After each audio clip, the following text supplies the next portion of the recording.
Hey, what's up, everyone? My name is Trent. This is Rams Talk. Thank you for watching another episode. This is going to be the second 2019 NFL draft episode, Rams edition. Not general, but if you want to give me some general thoughts on the draft, more than welcome to, but we're talking about the Rams. Thank you for everyone for watching. For all the longtime subscribers out there, thank you so much. Baratnik, KD, and Guprit, thank you so much for watching. You guys are awesome. For everyone who's just subscribed, welcome aboard. Let me know what you think of the show and the content, especially about the draft in the comments. And if you haven't subscribed, please do so. If you're a Rams fan, there's no reason not to. This is where you want to be. So without further ado, let's just jump into the 2019 NFL draft. Now, there's two different trains of thought here. One is, do the Rams trade? Make a trade back, trade up? And then if they don't, what do they do if they just stand pat at 31? So I have a couple of trade scenarios if that was to happen. And hold on a sec. Drop my papers. They're back now. So I'm going off of precedent, and basically last year, what the Eagles and the Ravens did when the Eagles had the 32nd pick in the first round, and they traded that to the Ravens, and the Ravens ended up picking Lamar Jackson, because if you're looking for a quarterback, you want to get back into the first round so you can get that fifth-year option. So there might be a couple quarterbacks like Drew Lock. I don't know, maybe if Dwayne Haskins slides or someone slides, or if a team just really likes another quarterback, there's the guy from Duke. There's Will Greer.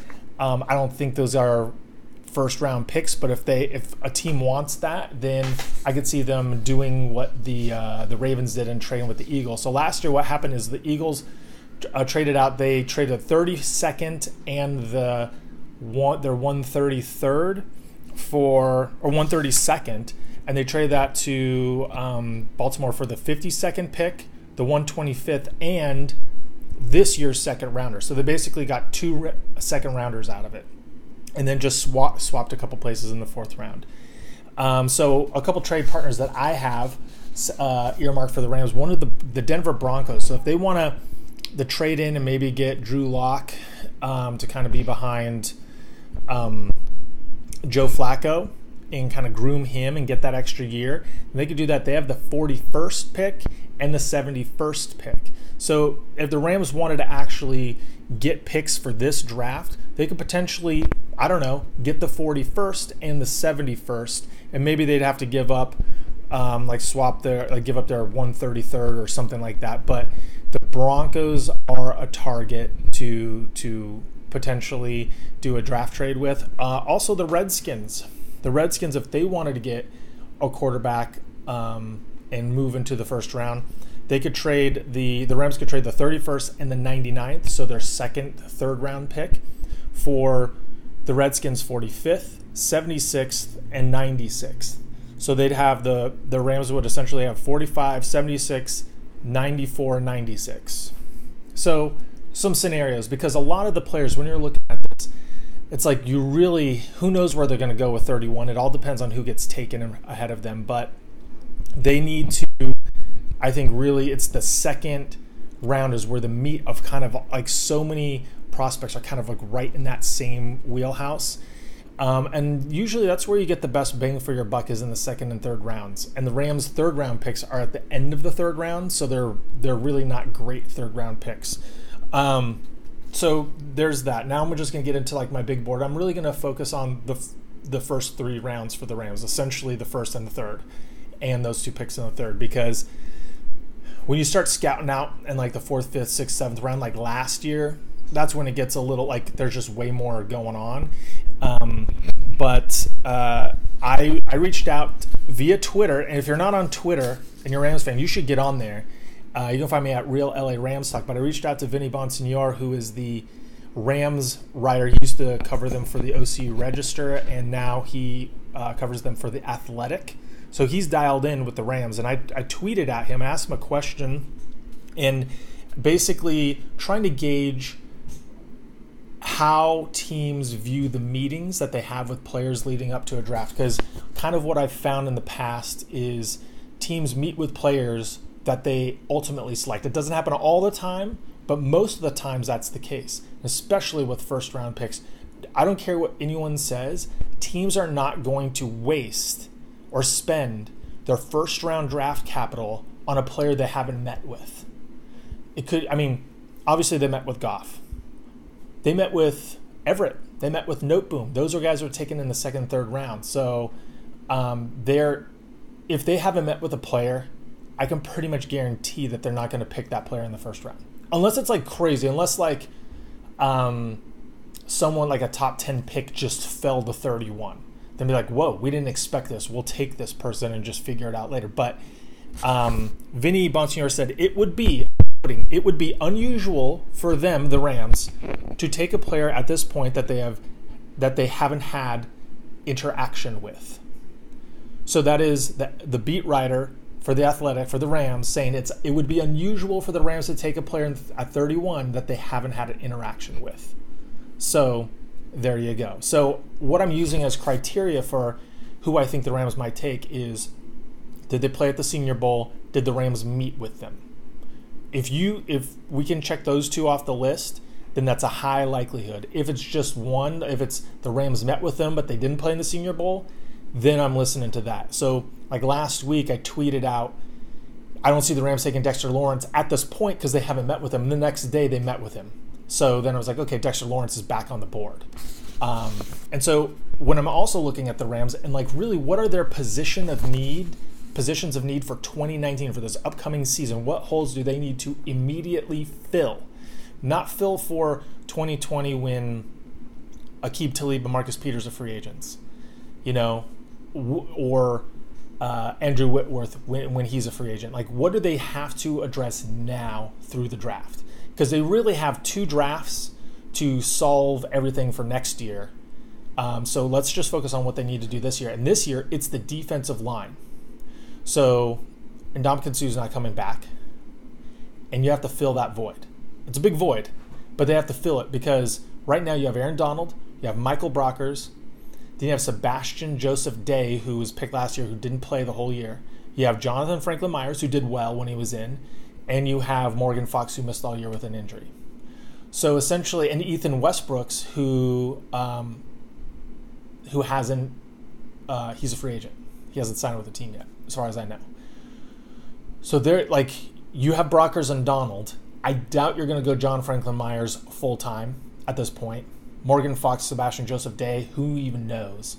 So they need to address that. And the great thing about Brockers, and even Les Snead said this, is that his flexibility allows the Rams to pick a player and not necessarily a position, because Brockers can play the five like on the outside, like an end, or he can play the nose.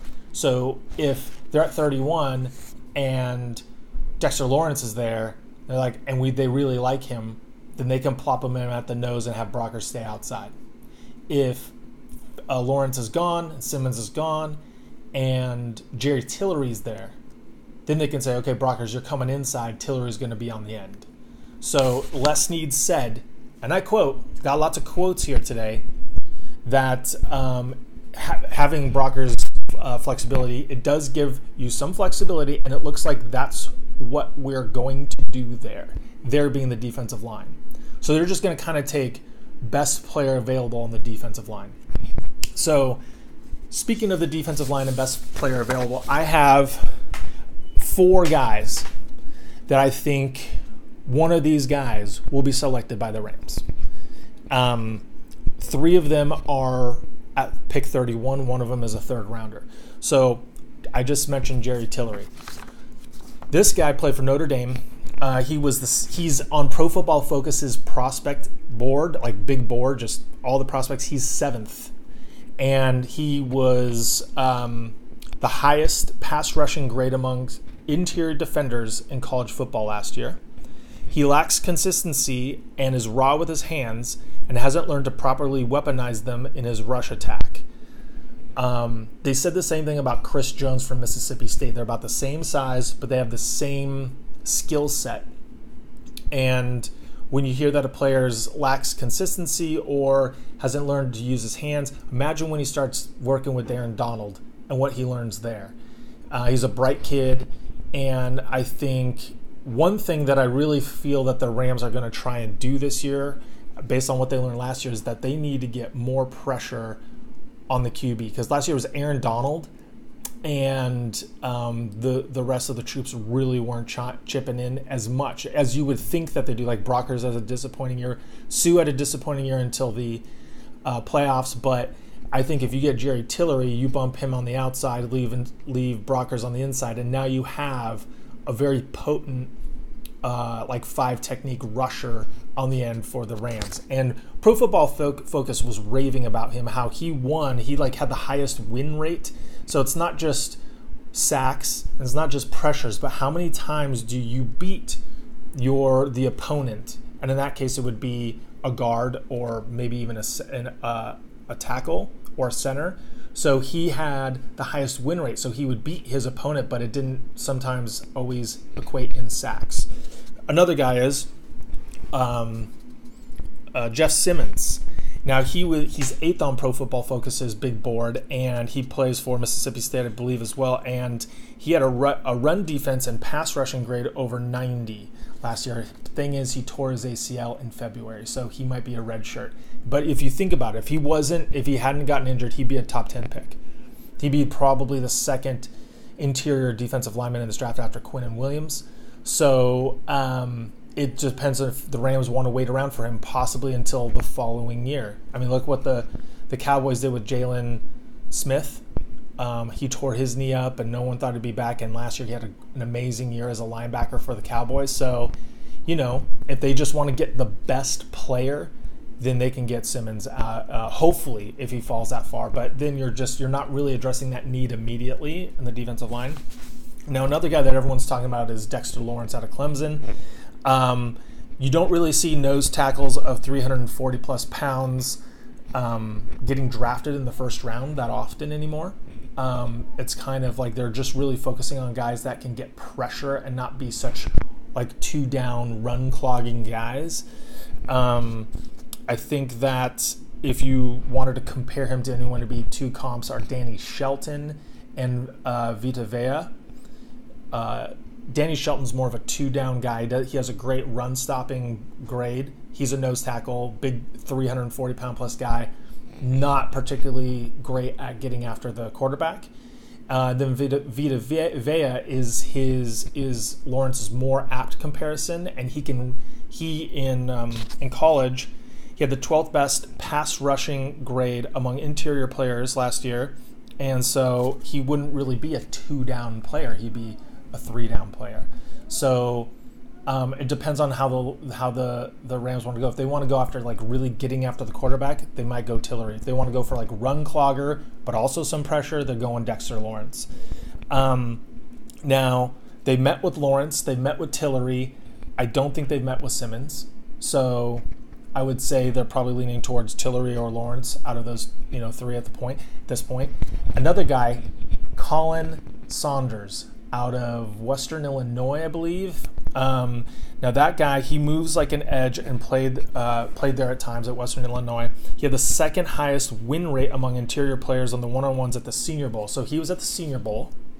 The Rams met with him at the Senior Bowl. They met with him at the Combine, and they brought him in for a private workout.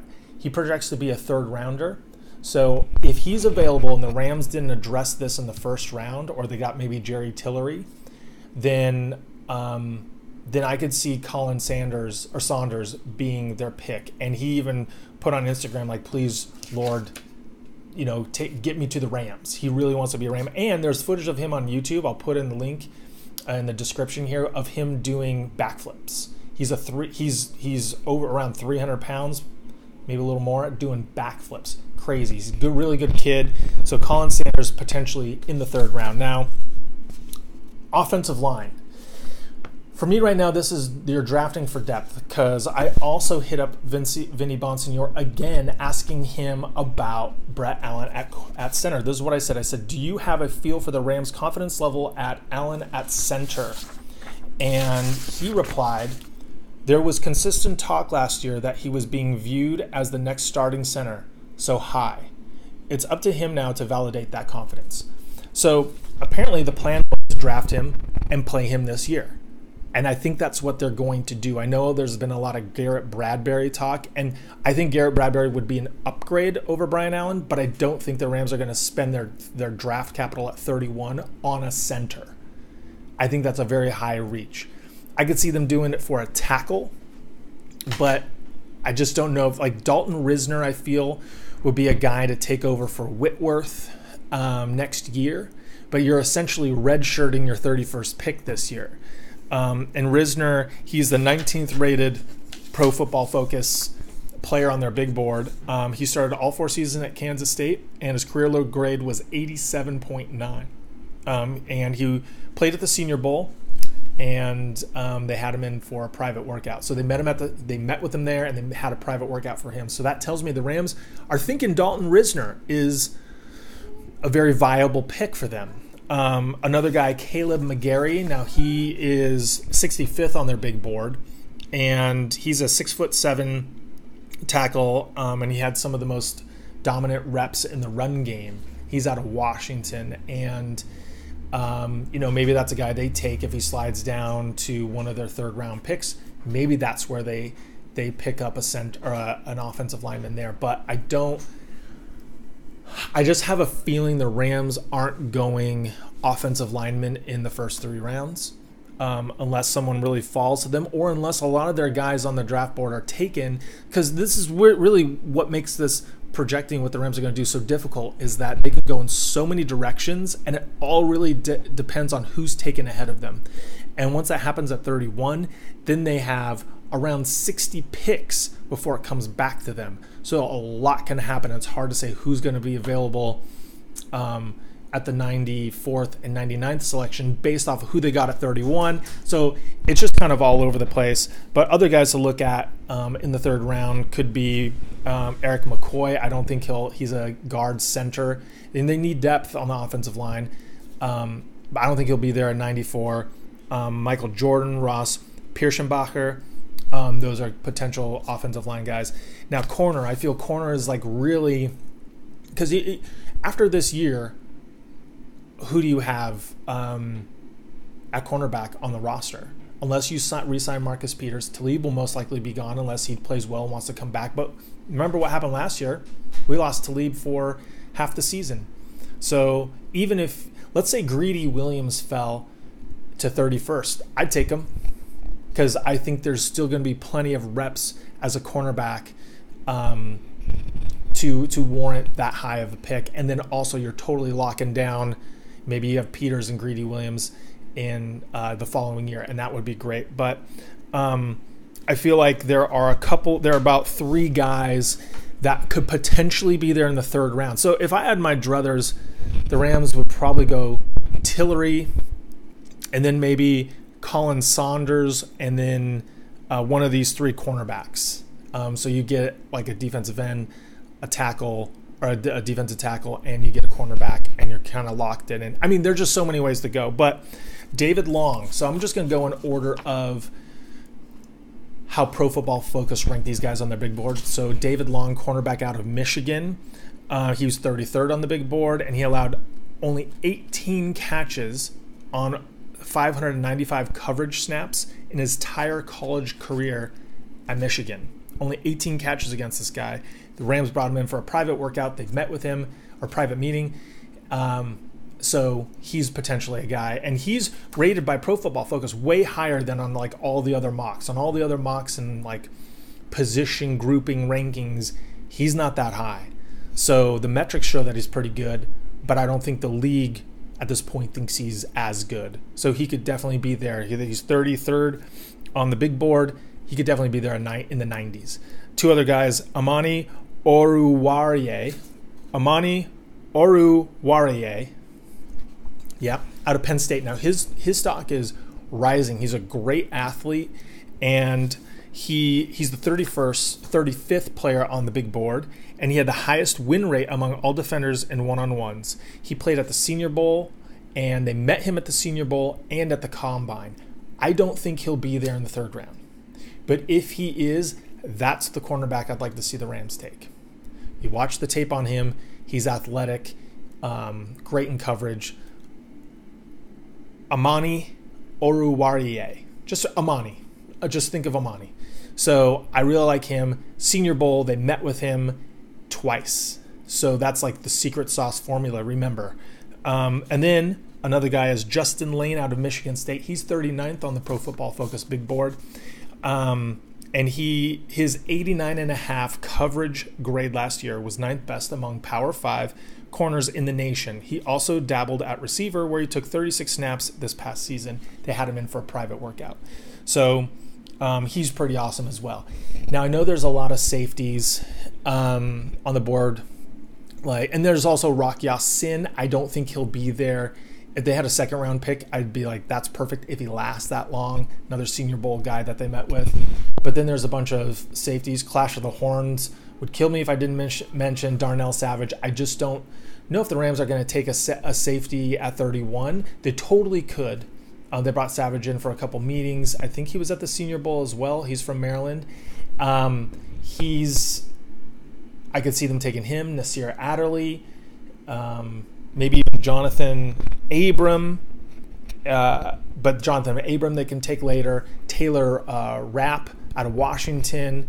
There's a lot of safeties that can go. It wouldn't shock me if they took any of them. I just don't know. See, they don't have a pressing need for a safety because they have John Johnson and they have Eric Weddle, at least for 1 year.